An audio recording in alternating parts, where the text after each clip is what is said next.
गरिदिन्छु ओके ल DCP start गरौँ है त सो यो के हो त डेटा कम्युनिकेसन प्रोसेसर सो यो के पनि हैन कस्तो खालको हो त it is an input output processor that collects and distribute the data from the remote terminal so नामै छ डेटा कम्युनिकेसन गर्ने प्रोसेसर त्यसको काम के एउटा टर्मिनलबाट अर्को टर्मिनलमा डेटा चाहिँ ट्रान्सफर गर्ने अथवा हेल्प गर्ने सो अर्को पोइन्ट हेरौँ it is designed to be implemented in data communication network where message and control signal travel through the single wire अब यसमा यो पोइन्ट चाहिँ फोकस गर they will travel through the single wire so भन्नको meaning के control र message को लागि we don't have के छुट्टा छुट्टै वायर कन्ट्रोल एउटाबाट मेसेज एउटाबाट जाने हैन दुईटै सप्लाई गर्नको लागि we will have the single wire okay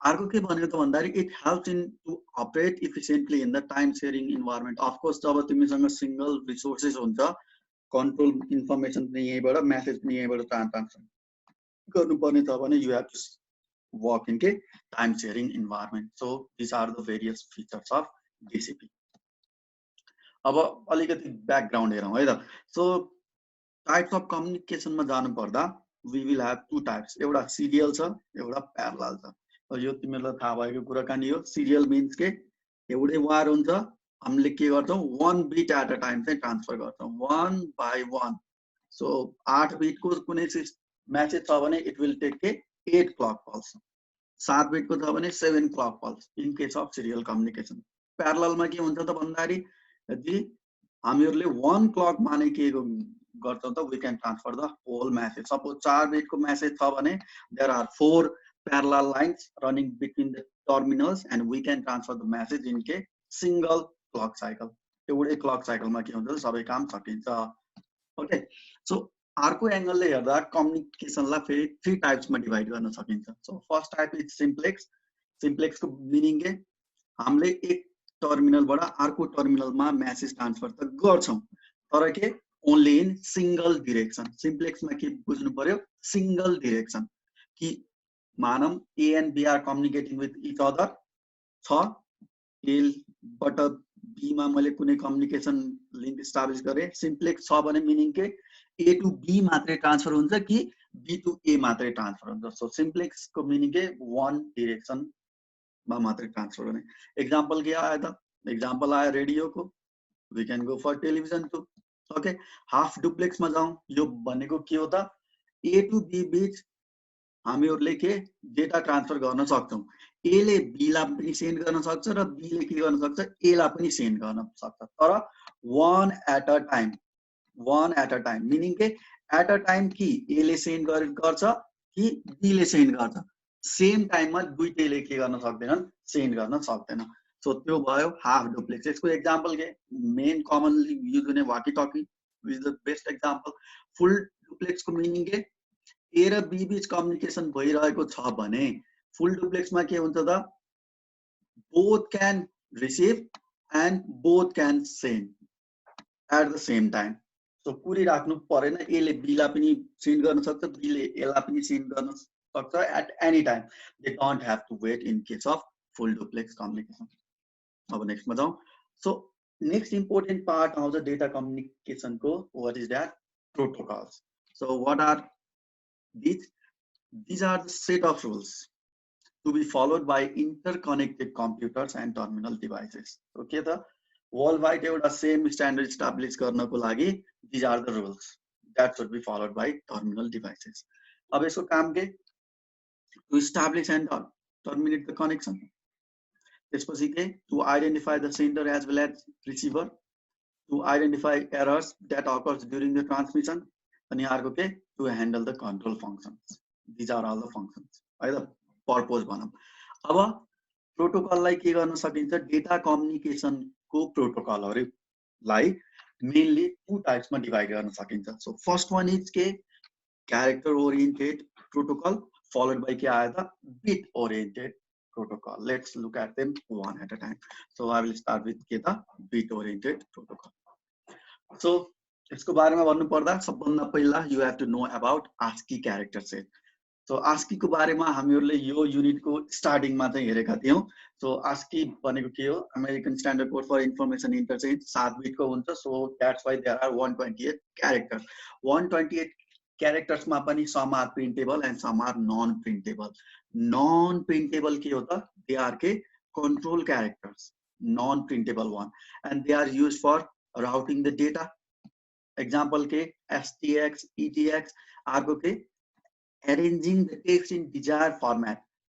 Desired format मा arrange गर्नको लागि for example के file separator, record separator आर्को के layout को लागि. Layout भन्नाले के carriage return हुन सक्छ, horizontal tab हुन सक्छ, SD and so on. These are all the control characters which are non-printable and they have different function of a purpose. So a character-oriented protocol ma, what are the various characters that are used? Okay, one by one. So सबभन्दा first ma के आया था? SYN. So इसको काम के होता?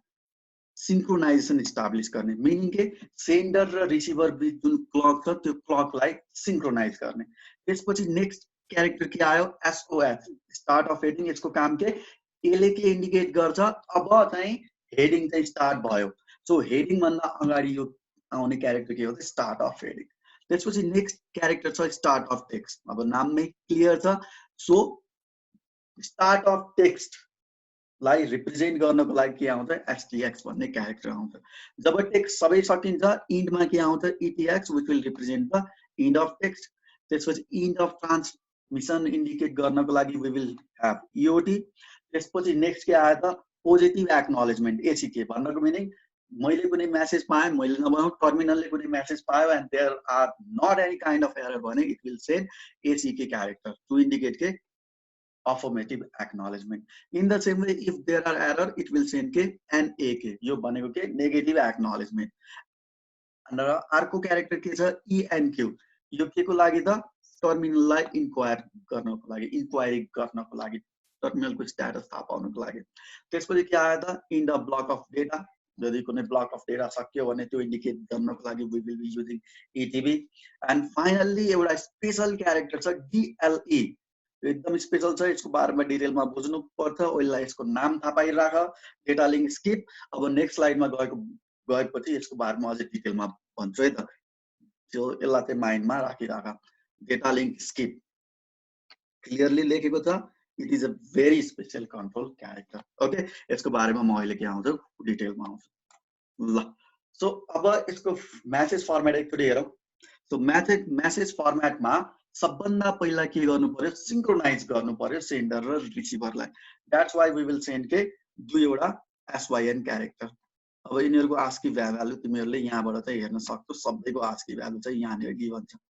Okay, त्यसपछि अब के start of the header. So त्यसपछि अफ कोर्स को आउँछ? हेडर नै आउँछ।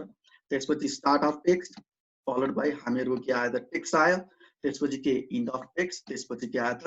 ब्लक चेक क्यारेक्टर आउँछ।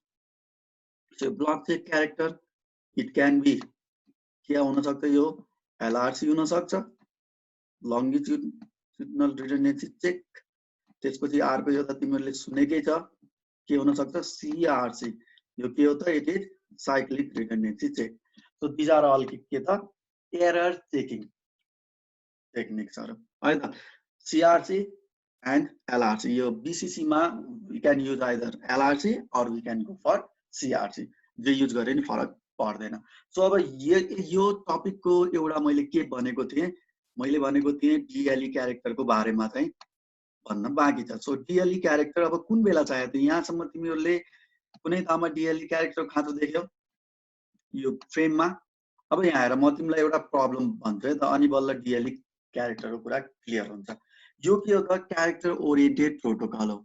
क्यारेक्टर ओरिएन्टेड भन्नको मिनिङ के? SYN त डाइरेक्टली ट्रान्सफर हुँदैन। We will have to transfer it's के बाइनरी कोड। सो SYN जुन मैले यहाँ फ्रेममा लेखेँ, यो फ्रेममा SYN ट्रान्सफर हुने होइन। के ट्रान्सफर हुने हो? 0010110। यसको चाहिँ इक्विभलेन्ट कोड चाहिँ ट्रान्सफर हुने हो इन बाइनरी। अब यहाँ हेर्दा प्रब्लम के आउन सक्छ त भन्दाखेरि हामीहरूको टेक्स्ट पनि के हो त? टेक्स्ट पनि हामीहरूले बाइनरीमा नै ट्रान्सफर गर्ने हो कि हैन? Text is also transmitted in binary. अब यहाँनिर प्रब्लम के आउन सक्छ, टेक्स्ट त मेरो इन्फर्मेसन त जे पनि हुन सक्छ, इट क्यान बी एनिथिङ। अब मानौँ त्यो कुनै समयमा बिचको बिट कम्बिनेसनले कुनै क्यारेक्टरको फर्म लियो, बिचमा गएर कुनै क्यारेक्टरको फर्म लियो, मानौँ चाहिँ बिचमा मैले टेक्स्ट पठाउँदै यस्तो खालको ग्रुपिङ आयो 000001 आयो भने त त्यो भनेको के, it is the start of header. तर यहाँनिर त्यसले स्टार्ट अफ हेडर त इन्डिकेट गर्नु भएन नि, भयो त, त्यसले स्टार्ट अफ हेडर इन्डिकेट गर्नु भएन। That should be treated as के normal character, not as the start of the header हो। यही प्रब्लम सल्भ गर्नको लागि डिएलई आएको।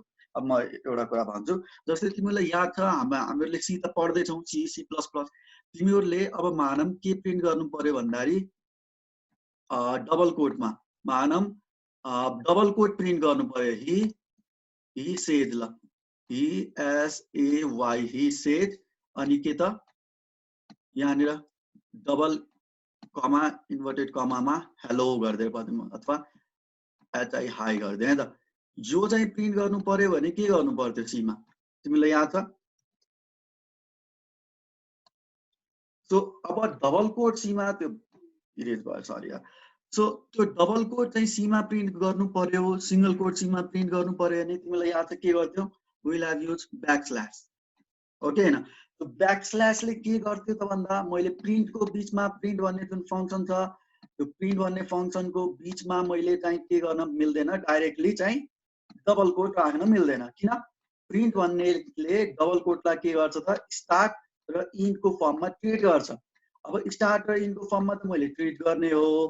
अब मलाई बीचमा चाहिँ कुनै क्यारेक्टर यो डबल कोट यहाँनिर बीचमा प्रिन्ट गर्ने मन लाग्यो, यहाँनिर के प्रिन्ट गर्ने मन लाग्यो, डबल कोट प्रिन्ट गर्ने मन लाग्यो भने त I can not use O. So यो कुरा भन्नको लागि it's a normal character, directly print मात्रै गर्ने भन्नको लागि हामीले के गर्थ्यौँ, स्केप सिक्वेन्स युज गर्ने थियो in case of C and C सी प्लस प्लस।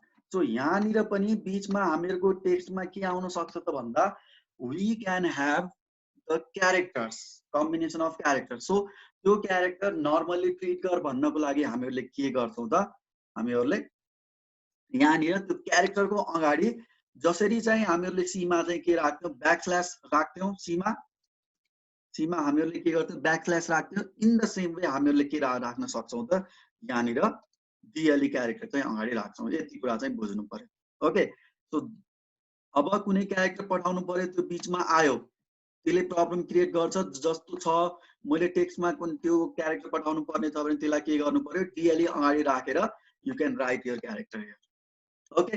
डिएलई नै पठाउनु पर्यो भने पनि के त, डिएलई फलोड बाई के गर्न सकिन्छ त, हामीहरूले डिएलई नै गर्न सकिन्छ। जस्तै तिमीहरूले सीमा के गर्थ्यौ, ब्याकस्ल्यास नै प्रिन्ट गर्नुपर्ने मन लाग्यो भने के गर्थ्यौ सीमा, याद छ? ब्याकस्ल्यास नै प्रिन्ट गर्ने मन लाग्यो भने ब्याकस्ल्यास फलोड बाई एनदर ब्याकस्ल्यास गर्थ्यौ हो। सो यो कुरा चाहिँ तिमीहरूले बुझ्नु पर्यो है त। सो डिएलई को काम के रहेछ त, यो स्पेशल क्यारेक्टर हो, कुन बेला युज गर्छ जब टेक्स्टमा चाहिँ कुनै क्यारेक्टर नै पठाउनु पर्यो which are meaningful in data communication, त्यो बेलामा हामीहरूले के गर्छौँ, that those character were preceded by के डिएलई भन्ने कुरा बुझ्नु पर्यो, ओके? सो अब नेक्स्ट प्रोटोकल के आयो त, बिट ओरिएन्टेड प्रोटोकल। अब यसमा के हुन्छ, अगाडिकोमा one character at a time हामीले ट्रान्सफर गर्थ्यौँ, यसमा क्यारेक्टरको कुनै पनि इन्फर्मेसन छैन। We can transmit any number of bits in a particular frame, okay? So यहाँनिर त्यही कुरा क्लियरली मेन्सन छ, के मेन्सन छ, it allow transmission of serial bit stream of any length, messages are organized in a frame. In addition to information field, the frame contain के त address, control field र error checking field. So यो flag जुन छ, it is always fixed, 0 0 followed by 0. Then there will be address bits, there will be control bits, and we can have information of any number of bits. जति bit को information पनि हुन सक्छ, 24, 25, 28 and so on. There is not any particular fixed values, okay? So त्यसपछि के आयो त, frame check sequence. अब यसमा पनि we can use either LRC or we can go for CRC। अब यो फ्रेमको इन्डिङ इन्डिकेट गर्नको लागि again we will have के त, सेम फ्ल्याग, जुन फ्ल्याग यहाँनिर युज भएको छ 0 followed by 61 followed by single 0 त्यही फ्ल्याग नि हामीहरूले के इन रिप्रेजेन्ट गर्नको लागि पनि युज गर्छौं 0 followed by 61 and it is again followed by 0 so यसरी यसले काम गर्छ अब यसमा के प्रब्लम आउला क्यान यु थिंक यसमा पनि एउटा प्रब्लम त छ जुन प्रब्लम अगाडि नै थियो के प्रब्लम आउला क्यान यु थिंक अब हेर त यहाँ बीचमा हामीहरु कहाँ छौं त information of any number of bits अब यो इन्फर्मेसनमा यो फ्ल्याग आउँदैन भन्ने कुरा हुन्छ त यो फ्ल्याग यहाँ बीचमा पनि त आउन सक्छ नि त हो अब बीचमा फ्ल्याग आयो भने के गर्ने त्यो पार्टिकुलर कन्डिसन ह्यान्डल गर्न सक्यो भने आजको टपिक सक्यो ओके सो अब यसले ह्यान्डल गर्नको लागि के गर्छ यहाँ हेर त हामीहरुको फ्ल्याग के छ 0 फलोड बाइ 61 1 2 3 4 5 61 फलोड बाइ 0 अब यहाँ सोच यसमा के गर्छ त भन्दा फेरि यदि मेरो जुन बीचको टेक्स्टको फिल्ड छ त्यहाँ 5 वटा चाहिँ कन्जिक्युटिभ्स 1 आयो भने त्यसले के इन्सर्ट गर्छ त इट विल इन्सर्ट 0 सो त्यो भएपछि यो फ्ल्याग बीचमा आउने चान्स रहन्छ नो नेभर किन यो फ्ल्याग हुनको लागि 6 वटा 1 चाहिन्छ सो बीच टेक्स्टमा यदि कन्जिक्युटिभ 5 वटा 1 आयो भने उले के इन्सर्ट गर्छ त इट विल इन्सर्ट 0 सो यो फ्ल्याग बीचमा आउने चान्स चाहिँ हुँदैन so we don't have to worry okay so यसरी we have finish this chapter केही प्रब्लम छ भने go on and ask me आजको कन्टेन्ट के पनि छैन हेर it's so simple and easy ल हेलो हिरोजहरु if you have any problem you can ask me